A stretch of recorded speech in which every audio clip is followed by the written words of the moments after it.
Il a animé le débat politique de 2020 entre suppression ou maintien, réduction du nombre de ses membres ou réduction de son budget, légalité ou illégalité des élections, boycott des partis de l'opposition. Au final, le Sénat se sort vivant de 2020, mais amputé d'une partie de ses membres. Le mandat des sénateurs actuels prendra fin en février au plus tard et une nouvelle législature fera sa rentrée juste après.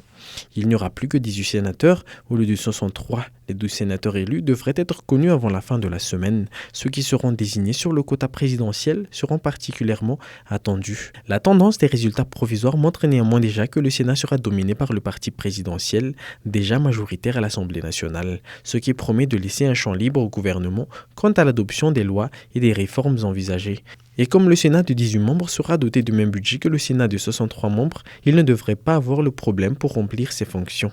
La question reste néanmoins de savoir si la nouvelle composition de la Chambre haute va prendre le relais des activités déjà engagées par les actuels sénateurs.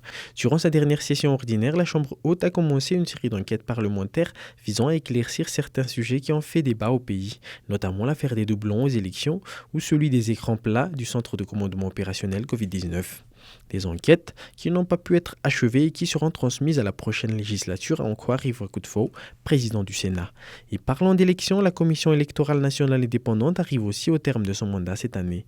La CENI sera donc composée de nouveaux membres et l'élection et la désignation des représentants des diverses entités censées proposer des membres au sein de cet organe constitutionnel promettent des débats en perspective. Ces procédures risquent d'animer la vie politique à défaut d'élections en 2021. À l'exception des élections communales et municipales partielles, il ne devrait pas y avoir d'élections cette année, sauf si bien sûr les autorités se décident enfin à organiser les élections régionales et provinciales comme le prévoit la Constitution.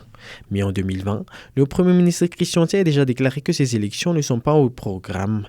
Madagascar sort de 4 élections difficiles à organiser qui ont pris du temps, avait-il soutenu à l'époque. Faisons une croix sur des élections territoriales pour cette année. En attendant que ces élections se fassent un jour, l'exécutif mise à fond sur les gouverneurs, nommés en lieu et place des chefs de région. À défaut d'être élus, ces derniers sont dotés de budget et sont censés réaliser des actions de développement dans leurs régions respectives, sous la houlette du président de la République, qui a annoncé en 2020 des conseils de gouvernorat périodiques. Nommés par vague depuis 2019, les gouverneurs, à l'exception de celui des Boutibouk, sont quasiment tous en poste aujourd'hui et ils sont attendus au tournant à travers leurs réalisations. Dans le chapitre des régions, la concrétisation de la promesse présidentielle de scinder la région de Vatva-Fitfnan en 2 régions distinctes est attendue cette année. L'adoption au Conseil des ministres du projet de loi relative à la création d'une 23e région avait été annoncée en 2020, mais le texte n'a toujours pas atterri sur le bureau de l'Assemblée nationale jusqu'ici. Les discussions autour de ce texte promettent des débats et polémiques à l'Assemblée nationale. Certains élus et notables d'Ikong continuent de refuser d'être attachés à Fitfnan et réclament de faire partie du Vatvav, alors que le président de la République a déjà fait part de sa préférence pour un rattachement de l'Ikong à la région de Fitfnan. Autre sujet sur lequel l'Assemblée nationale va devoir se pencher en 2021, la mise en accusation d'anciens ministres soupçonnés dans diverses affaires d'abus de pouvoir, de favoritisme et de détournement de fonds. 12 dossiers devaient être examinés lors de la dernière session ordinaire de 2020, mais les députés ont décidé de botter en touche et d'attendre la prochaine session pour entendre les rapports de la commission de mise en accusation et pour adopter les propositions de résolution relatives à la mise en accusation.